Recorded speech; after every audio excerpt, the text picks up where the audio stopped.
Hi there, welcome to Homekeepers. How are you today, my friend? So glad to be with you, and I think you'll be glad you tuned in today. We have a great program for you. We have a return guest, Reverend Terry Rayburn, and he is the district superintendent over all of the Assemblies of God churches in Florida, or most of Florida, which is a lot, hundreds actually. And we want to talk about Christian education. I watched 60 Minutes last night, and the saddest story, I almost had to get some Kleenex. This handsome young man went to a secular college, and in the hazing process of getting into a fraternity, he died because they egged him on to down half a gallon of rum. He died right there. And I thought, parents, let's just be very, very circumspect about where we send our children to school. There are some great, great Christian colleges and universities out there, and we're going to talk about that.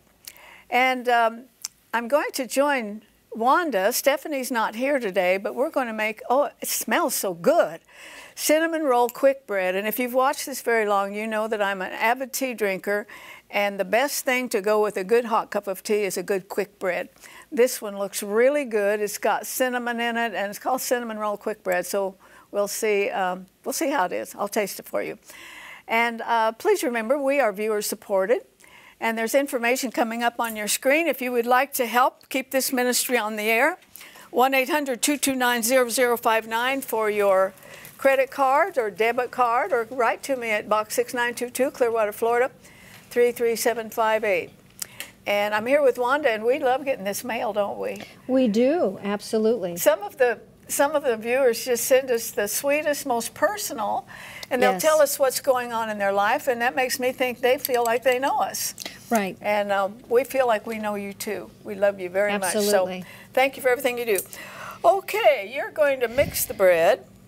Yeah, I kind of think we should call this cinnamon swirl quick bread, because that's what you're going to do with it. Yes, yes. All right, so I just have, I love it that they do this for me. So I can cheat 2 cups of flour.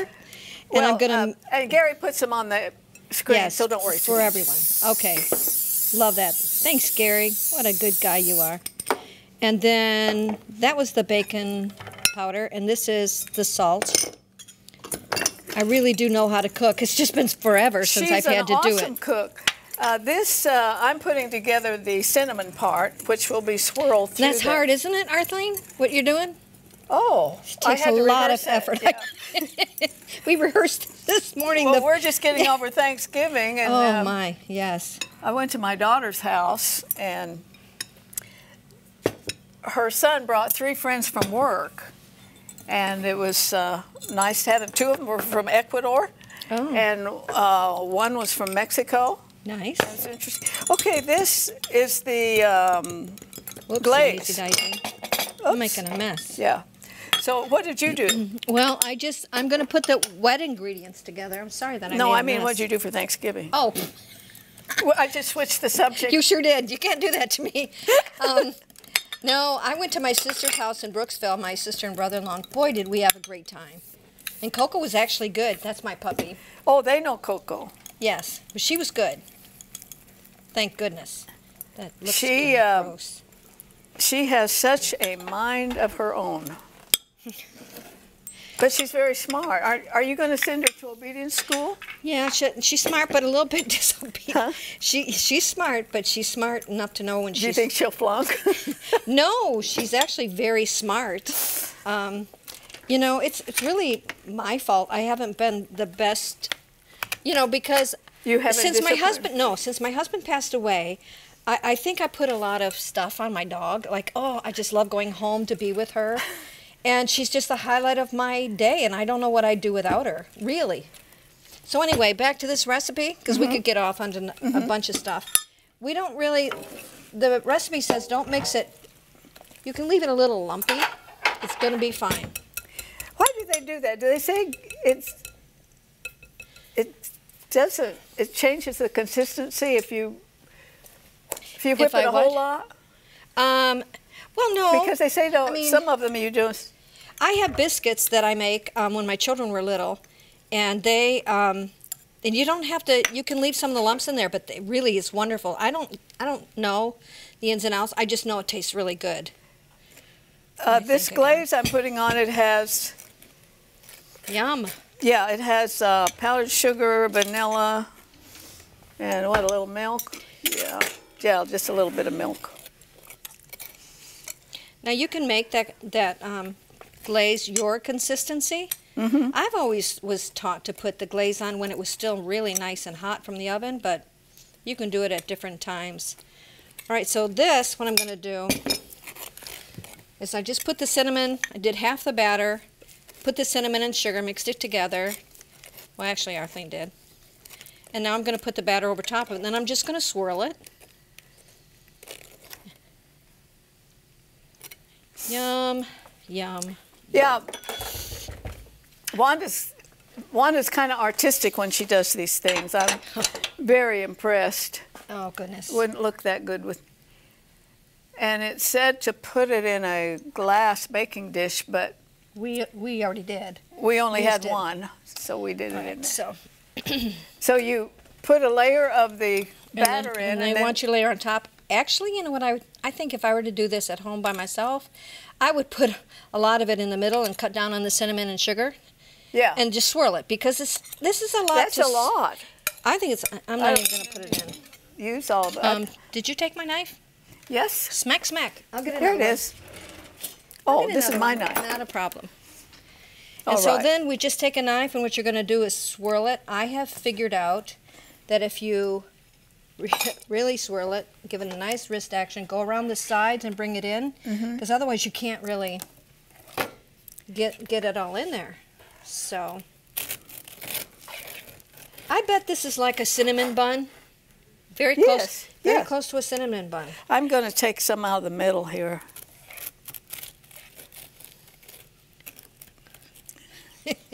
It really baked crusty on the top, which I like, but it makes it a little hard to slice. Okay, and this is kind of, if you can see it, this is kind of how it should look. It's falling apart. Well, it's probably still warm yet, too. Yes, it is. And we're supposed to not cut into it until it is completely cooled down. So that's what it's supposed to. Delicious. It's at 350 at, Susan, I think she said she cooked it almost an hour, right? So 45 to 50 minutes and start checking. It's absolutely delicious. Wonderful. Great. So if you would like a copy of this, you'll love it with your coffee, your tea, or whatever. Great breakfast bread. Information's coming up on your screen, and you can choose the way you get it, most convenient for you, and we'll get it right out to you. Email's the best. Stay right there. If you haven't met Terry Rayburn, you're going to love him. I promise. If you would like a copy of today's recipe, you may receive it by contacting us through social media as listed on the screen. When requesting a copy through the mail, be sure to include a self-addressed stamped envelope. Thank you, and please know we always appreciate hearing from our viewers.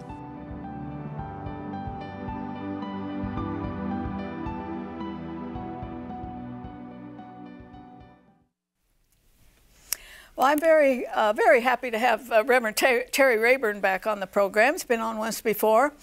And I work in every kind of denomination, but I was born and raised in the Assemblies of God. And I'm very, very thankful for that upbringing, for being in church a lot, and the emphasis on the Holy Spirit, that He's there to be with you all the time, day and night. And I really appreciate that. I've been parts of other denominations. I was a minister of music 5 years in the Christian church. Wonderful. And boy, they are the most loving people. They really are. And let me tell you a secret. Jesus Christ has never joined a denomination. Not the Assemblies of God? It's called the Christian Church. Okay, that's where I was. We follow Christ. And Absolutely. We obviously enjoy the Holy Spirit, and that's a... But I have a little kinship with him because my father was in a position very similar to yours when I was a teenager in the, they call it the Rocky Mountain District. That was Colorado, Wyoming, and Utah. And Florida has over 1,000 churches, doesn't it? Well, total, our district is 355 to 60 churches. My constant comment is, how many churches do you have? I'll let you know Monday. Yes, But yes. we have, a round number would be 350 churches. And just a real brief description of what you do, you're really kind of a pastor to pastors. That's correct. Of course, it's my job to see that all of the churches and ministers and departmental ministries have whatever they need to do their jobs. But my felt ministry is to take care of ministers and their families, especially in times of need. So the last couple of years have been very busy, but God has been very faithful, and we are seeing tremendous victories. Yeah. And the headquarters for the Assemblies of God is in Springfield, Missouri. It's a huge, it's interesting, I was in a wonderful Baptist church a couple years ago, and the leader of the Southern Baptists was preaching that morning, and he was talking about missions. And he said, wanted to know, how much the Southern Baptists gave to missions. And he said, I just knew it was the Southern Baptists. He says, but it was the Pentecostals. That's what he said. And last year, $220+ million from the General Council of the Assemblies of God USA. We have no way to keep records for all of the giving overseas, which is tremendous. We have 1,800 and about 20 missionary units in every nation on the face of the earth where a Western missionary can reside. We have a missionary. And then that's wonderful. The nations where we are not allowed to reside, we commute. And we have missionaries in nations close to them who go in typically 3 months at a time and establish and lead ministries. God is just doing some amazing things around the world. I have two cousins that were in places I cannot say on the air. Right.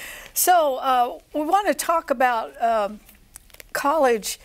Boy, it broke my heart last night watching 60 Minutes to see that beautiful young man. Oh, I can't imagine. Such a horrible thing. And of course, we are absolute teetotalers, both in doctrine and practice, as much as we can recommend and lead and guide. Right. As a matter of fact, the offhand comment in the Assemblies of God is, we don't even use real wine to take communion. We are just so That's careful. Extremism, yes. We're way over here on the no alcohol side. But when you see the devastation that alcohol can bring to an individual life, I'd rather be over here. Yes, and I understand that young people, even that age, their brains are not fully developed. And they are not fully developed beyond alcoholism, because certain brain regeneration cells being reproduced in the brain and they are ceases kids. They are before it's fully formed. Right. How tragic. Now, we have good theological schools. We're going to talk about Southeastern University, which has how many thousand? It's got 3,000 on campus, doesn't it? Right now, about 2,200. We did lose several hundred, and we're rebounding from COVID. Yeah. Yes, and that was just a heartbreaking experience, but God has been faithful. We're moving forward. But we have about 2,200 on the main campus in Lakeland, Florida, and then we now have approaching 175 extension campuses from the Northwest to southern Texas, Boy, we're to living the Northeast. in exciting times. And the total of all of those populations is 9,230. So we are tremendously grateful for what God is doing. Right, and I don't think we've scratched the surface on what can happen through the internet and ways where you don't have to come to the campus and move. And that's right. Online education is growing exponentially. Primarily right now it's growing for us at the graduate level. our Masters of Scripture, our Masters of Leadership, our MDivs, Masters of Divinity, our Doctorate of Ministry, and our MBAs follow the cohort model, which means they come to campus 1 week each semester. The rest of the program is accomplished online, and we have online students in Europe, Asia, South America. Oh, that gives me goosebumps. And even in Florida. Yes. We reach everywhere. I don't doubt they don't want to drive that far. Yes. Okay, you're going to talk about the Southeastern University Barnett College of Ministry and Theology. When you say Barnett, I know him. His name is Tommy Barnett. I know him when he was maybe even a teenager. Teenage evangelist. Yes. And boy, was he a soul winner. Oh, absolutely, and still is. And he's probably a great-grandfather by now. I think he is, He probably would be, yeah. He served as our chancellor when we were actually starting our graduate school. We have been an undergraduate institute and then college and now university since 1935. So that part was moving well. But when we moved into graduate level education, that's not as easy as it sounds. And we really needed nationally known and visible, respected, integral leader to help us accomplish that goal. And Tommy Barnett, who at that time was a worldwide missions leader and evangelist and also pastor at First Assembly in Phoenix, Arizona, and was helping us in other areas of the school, agreed to become our chancellor and the namesake for the Barnett School. And since that time, the Barnett School has gone from just a few hundred students to now well over 1,200 students.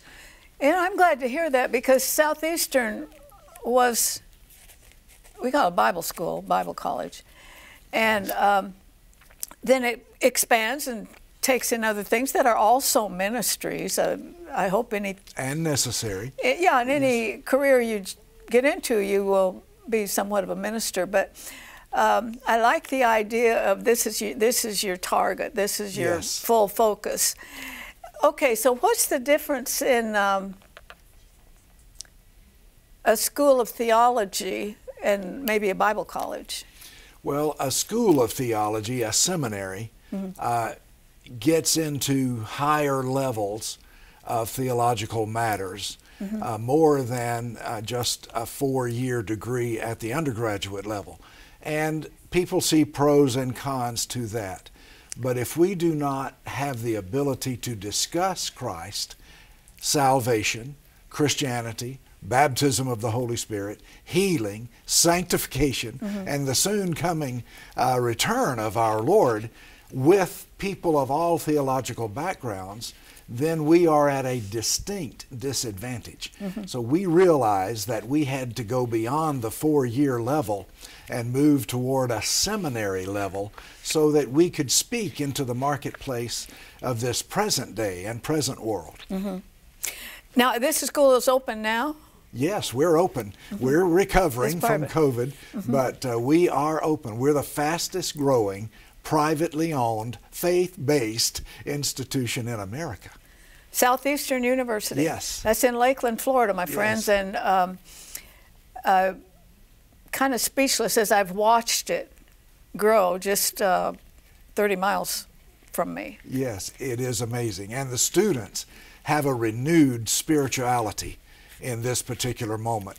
I hate to admit it, but when I was there, beginning in 1968, 1968, not 1868, just in case there's any wondering. Clear that up. Yeah, you know, the biggest game on campus was how to skip chapel. Well, now our students are literally lining up an hour before chapel starts to make sure to get a good seat. And then we only have an 850 I was there a few weeks ago.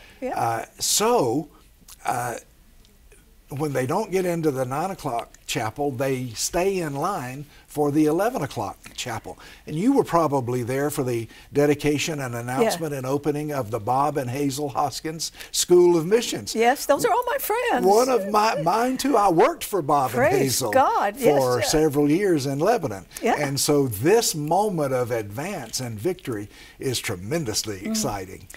I wanted to also bring up something in the Assemblies of God that I'm telling you, it just warms my heart, and it's called the Convoy of Hope. Yes. Now, if you've heard of Samaritan's Purse, or if you've heard of the Salvation Army, Convoy of Hope is that type. Same idea, except bigger, faster, better, and more spiritual. You know, let me tell you one story. When we had the 3 hurricanes hit us back in 04 and 05, the government agencies would come to town and, of course, help, and we were grateful for that help. But Convoy beat them by 24 hours because Convoy would watch the weather, and if a hurricane was predicted to hit the peninsula, they would stage somewhere in the middle of the peninsula, Ocala or northern Orlando, somewhere through there, so that when the hurricane subsided enough, their trucks were there in a couple of hours.